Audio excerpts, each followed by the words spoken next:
तो चलिए, तमाम जो राजनीतिक दल हैं दावे कर रहे हैं, मुद्दों की बात कर रहे हैं, और सरकार में जो लोग बैठे हैं, और खासतौर पर केशव प्रसाद मौर्य को सुना आपने, वो कह रहे हैं कि विपक्ष के पास कोई मुद्दा ही नहीं, विपक्ष मुद्दा भी नहीं। सीधे हम अजीत का रुख करते हैं, हमारे वरिष्ठ सहयोगी लखनऊ जुड़ रहे हैं। अजीत, मुद्दे किसके बात है, ये जनता को तय करना है, क्योंकि अब तारीख सामने है और नतीजों की तारीख भी अब सामने है। देखिए बिल्कुल कुंदन, 545 नगर पंचायतें, 200 नगर पालिका और 17 नगर निगम, इस शहर की सरकार है। और इसलिए हम अपनी विशेष पेशकश यूपी मांगे उत्तर में दिखा रहे हैं कि कौन कितना तैयार है। देखिए, डिप्टी सीएम केशव प्रसाद मौर्य ने कहा कि हर जगह कमल ही खिलेगा। AK शर्मा कह रहे हैं कि हम हर जगह अपील कर रहे हैं। तो पहला सवाल, चूंकि बीजेपी का रिएक्शन आ गया, तो समाजवादी पार्टी से अभिषेक राय जी हैं, पहले इनसे ही ले लेते हैं। जब बिल्कुल पांडे जी हैं, ये बताइए किस तरह से आप लोग तैयार है। देखिए, बीजेपी ये कह रही है कि हम सारी की सारी सीटें जीतने वाले हैं। अब वो तो निश्चित रूप से स्वतंत्र है, सपना देखने के लिए तो कोई भी कुछ कह सकता है, लेकिन हाँ, मैं इनकी हकीकत जो है आज पहले यही दिखा दूं। आज ये अमर उजाला का पेपर है और इसमें जो नगर निकाय के बेसिक कार्य होते हैं वो आप देख लीजिए। तो अब ये स्वाभाविक सी बात है कि जो भी इस पे फैसला होगा वो नगर निकाय के जो 17 से 22, अब तो इनकी 6 साल की सरकार हो गई और नगर निकाय पे तो इनका दशकों से कब्जा है, तो उसमें स्वाभाविक रूप से पहला काम तो कूड़े का ही होता है। और आप तो काशीराम की मूर्ति का अनावरण कर रहे हैं जयप्रकाश जी, इसके साथ ही अंबेडकर मंदिर भी जा रहे हैं अखिलेश जी, तो क्या आपको डर लग गया सॉफ्ट हिंदुत्व वाला कॉर्नर या दलित वोट बैंक वाला? नहीं, वो देखिए, वो एक बड़ा अच्छा सवाल आपने उठा दिया है। इस देश में भगवान राम की आस्था सबके प्रति है, कबीर के भी राम है, गांधी के भी राम है। हम विरोध उस राम का करते हैं जो गोडसे राम का नाम लेकर राष्ट्रपिता का गर्दन काट देता है। लेकिन रामचरितमानस पर तो आप लोगों ने कुछ नहीं बोला। गांधी के राम है, लोहिया के राम है, उनके गोडसे के राम है। स्वामी प्रसाद मौर्य का कुछ नहीं बोला आप लोगों ने? नहीं, प्रतियां भी जल गई, FIR भी हो गया, फिर भी वो नहीं माने। देखिए, वो स्वामी प्रसाद मौर्य जी, हमारी पार्टी लाइन क्लियर है, हम लोग निश्चित रूप से भगवान राम के प्रति आस्था रखते हैं।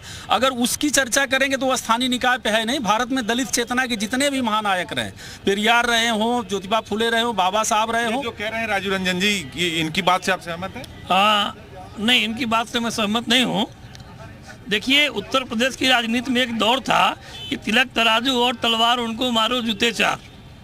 समाजवादी पार्टी, बहुजन समाज पार्टी का एक गठबंधन था और इसी के सहारे राजनीति चली। जबकि एक इंटरेस्टिंग बात है कि जब इन लोगों का गठबंधन था उस समय ये लोग मिलकर लड़े तो भी भारतीय जनता पार्टी के बराबर ही वोट पाए। देखिए, ये गठबंधन था, आपके साथ भी गठबंधन समाजवादी पार्टी का था, प्रियंका जी कांग्रेस से। पहले तो स्वागत आपका। ये बताइए कि ये सपा तैयार है, बीजेपी तैयार है, कांग्रेस कहाँ है? प्रियंका जी जो कि आपकी नवारासी है, राहुल जी कहीं दिख नहीं रहे। देखिए, ये नगर निगम का चुनाव है, जो अर्बन बॉडी का चुनाव है। ये चुनाव जनता का है और जनता के मुद्दे हम आज से नहीं, लगातार सालों से उठाते चले आ रहे हैं। आप बताइए, पानी की समस्या क्या है? नहीं, आपको साफ पानी अगर टंकी का पीने जाएंगे तो क्या पी सकते हैं? भारतीय जनता पार्टी के प्रवक्ता खड़े, पिला के दिखा दीजिए इनसे। लेकिन फिर भी जनता नकार देती है बार बार, देखी जाए कांग्रेस हो, समाजवादी पार्टी हो। जनता विश्वास करती है, समय देती है। अगर आप काम करके नहीं दिखाएंगे तो फिर आपको तोला जाएगा ना।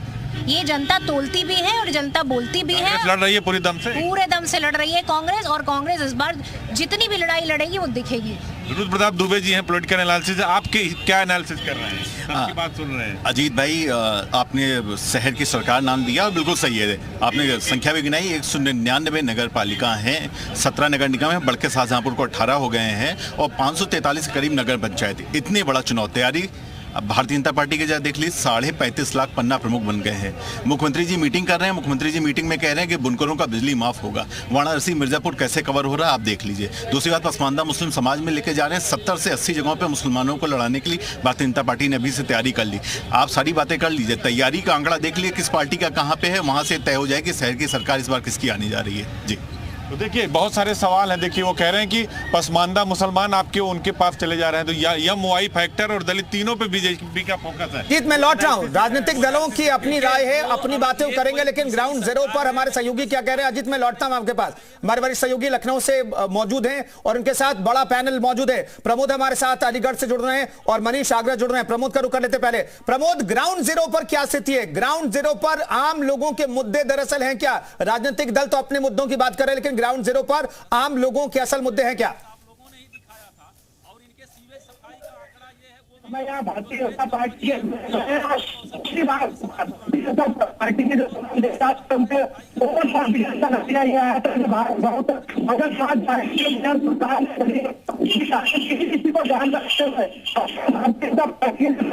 प्रमोद, आपकी आवाज साफ नहीं मिल रही है। प्रमोद, आपकी आवाज साफ नहीं मिल रही है। मैं लौटूंगा आपके पास।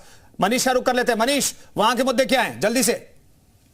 ये देखो, ताजनगरी आगरा के मुद्दे चूंकि पर्यटन नगरी है तो निश्चित तौर पर पर्यटन से जुड़े हुए मुद्दे हैं। या अंतर्राष्ट्रीय स्टेडियम की बात कही जा रही थी, लेकिन नाली सफाई और सफाई एक बड़ा मुद्दा है। ताजमहल के आसपास जो गंदगी का जो आलम रहता है, जिस पर पूर्व में भी मुख्यमंत्री चिंता जता चुके थे, वो एक बड़ा मुद्दा बन सकता है। दूसरी सबसे बड़ी जो जरूरत है शहर में स्वच्छ पानी की सप्लाई की, क्योंकि गंगा जल तो आ गया लेकिन उसकी वाटर सप्लाई अभी पूरी तरह से प्रॉपर नहीं हो पाई है। यही वजह है कि लोग आज भी पानी के लिए तरस रहे हैं आगरा के अंदर।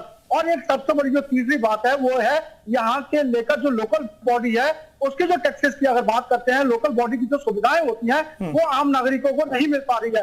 तो लोग अब ये उम्मीदें कर रहे हैं कि जो नया मेयर आएगा कम से कम वो इन सारी बातों को, इन तकलीफों को दूर करेंगे और जो उनकी सरकार चुनी जाएगी, क्योंकि शहर की सरकार ये चुनी जाएगी तो वो उनके दर्द को भी समझेगी, वो यहाँ की साफ सफाई पे ध्यान देगी, सड़क, बिजली, खंभा, बिजली, लाइट, स्थानीय निकाय के जो मुद्दे होते हैं। ठीक है, मनीष बने रहिए। मनीष बने रहिए। एक बार फिर से अजीत का रुख कर लेते हैं। अजीत, मिशन 80 से पहले ऐसा लग रहा है कि कम से कम नगर निकाय जो 17 है, मिशन 17 में बीजेपी जुटी हुई है। देखिए, बीजेपी लगातार, देखिए जो बात हमारे पॉलिटिकल एनालिसिस कह रहे थे कि बीजेपी हर दिन चुनाव, देखिए बीजेपी के ही चौधरी साहब आगे जवाब ले लेते हैं। समाजवादी पार्टी कह रही कि वो हर जगह गड्ढे ही गड्ढे हैं, हर जगह पानी पानी है। निकाय चुनाव में कितनी तैयारी है आपकी? देखिए, पहला निकाय का चुनाव है जिसमें जब हम जा रहे हैं तो उत्तर प्रदेश में 5 ऐसे डिस्ट्रिक्ट्स हैं जिसमें हम मेट्रो चला कर जा रहे हैं। इस चुनाव में हम जा रहे हैं 150 से ज्यादा शहरों के अंदर फ्लाईओवर्स बनाकर जा रहे हैं। इस चुनाव में जब हम जा रहे हैं तो 4000 से ज्यादा बगीचे उत्तर प्रदेश में बाग बनाकर हम जा रहे हैं। इस चुनाव में हम जा रहे हैं तो शहर में कोई भी उपभोक्ता ऐसा नहीं है कि जिसके घर के ऊपर बिजली का कनेक्शन हमने नहीं दे दिया होगा। हम पेयजल की एक ऐसी योजना के साथ जा रहे हैं कि उत्तर प्रदेश का हर घर जिसमें जल से नल होगा।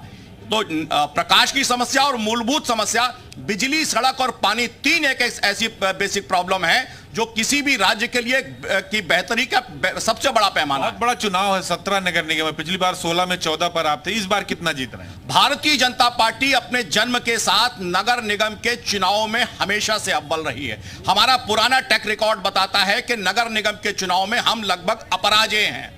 और जिस प्रकार से उत्तर प्रदेश के अंदर चाहे लोकसभा का, विधानसभा का, स्थानीय निकाय का, सहकारिता का कोई भी चुनाव हो रहा है, भारतीय जनता पार्टी जीत कर नंबर 1 बन रही है। प्रियंका जी, आप बताइए, कह रहे हैं कि हर चुनाव बीजेपी जीत जा रही, क्या टेक्निक है? यही घमंड बोल रहा है, ये घमंड बोल रहा है। आप बताइए, पीने का पानी साफ मिल रहा है? आप बताइए कि ये जो अभी रेलिंग टूटी, 2 बच्चों की डेथ हो गई, उसका क्या? ये जो सड़कों पे आवारा पशु घूम रहे हैं, 3 हत्याएं हो गई। चोटिल होते हैं उनका तो पता नहीं, अभी तक उनको भुगतान भी नहीं मिला, फिर भी वो जीत रहे हैं हर चुनाव 14 से लेके अब तक। ना ये इनका दम्भ बोल रहा है, ये इनका घमंड बोल रहा है। ये तो जनता बताएगी इनको कि इन्होंने क्या दिया है जनता को। आपको लगता है रुद्र प्रताप जी? देखिए, शहरों का चुनाव होता है, सोशल मीडिया का चुनाव, डेटा का चुनाव। किस पार्टी की कितनी तैयारियां हैं आप उसके सोशल मीडिया पेज से देख लीजिए, वहां का सोशल मीडिया विंग कैसे काम कर रहा है इसको देख लीजिए, और डेटा किस खूबसूरती से उठाए जाने इससे देख लीजिए। जैसे अभी भाजपा प्रवक्ता ने जिस बात को कहा कि जब आप कहते हैं कि भारतीय जनता पार्टी शुरुआत से ही इस क्षेत्र में पराजय रही है तो आपको डेटा उठा के देखना पड़ेगा, ऐसा क्या वजह है? न केवल जातिगत समीकरण नहीं, भारतीय जनता पार्टी शहरों के चुनाव के बहुत गंभीरता से लगता है राजू रंजन जी की जो ये आंकड़े बताए जा रहे हैं, आंकड़ों का खेल कामयाब होता है नगर निकाय चुनाव में? देखिए, नगर निकाय चुनाव में परंपरागत रूप से भारतीय जनता पार्टी की तैयारी हमेशा दूसरे दलों से बहुत अच्छी रहती है और उनका मैनेजमेंट इस तरह का इलेक्शन का है, करीब करीब अपराजय हैं, अभी आज भी अपराजय हैं। देखिए, तो समाजवादी पार्टी से जवाब ले लेते हैं, वो कह रहे हैं कि भारतीय जनता पार्टी हमेशा अव्वल रहती है और इस बार भी वही होने वाला है। इसके पहले जो चुनाव होते थे वो निश्चित रूप से दूसरे मुद्दों पे होते थे, लेकिन इस समय जो मुल्क के हालात हैं वो निश्चित रूप से हर प्रगतिशील आदमी ये जान रहा है कि अगर ये स्थानीय निकाय का भले ही चुनाव हो, इसमें अगर भाजपा को शिकस्त नहीं दी गई तो 2025 में जब राष्ट्रीय स्वयंसेवक संघ अपनी शताब्दी मनाएगा तो उसके सपनों का जो भारत बनेगा। तो आप जीत नहीं पाए, नगर निगमों में भी 14 ये जीत गए। तो नगर की पार्टी रही है और भारत, राष्ट्रपिता हिंद स्वराज में लिखे हैं कि भारत गाँव का देश है और 1,77,00,000 किसान परिवारों की रहनुमाई हम करते हैं। तो ये तो जाहिर सी बात है कि अगर केवल नगर के वीआईपी क्षेत्र तक सीमित रहने वाली पार्टी थी, लेकिन अभी भी जो नगर पंचायत है, जिला पंचायत है, वहां हम मजबूत हैं और इनको फाइट, ये चीज साफ हुई है चुनाव में। आप लोग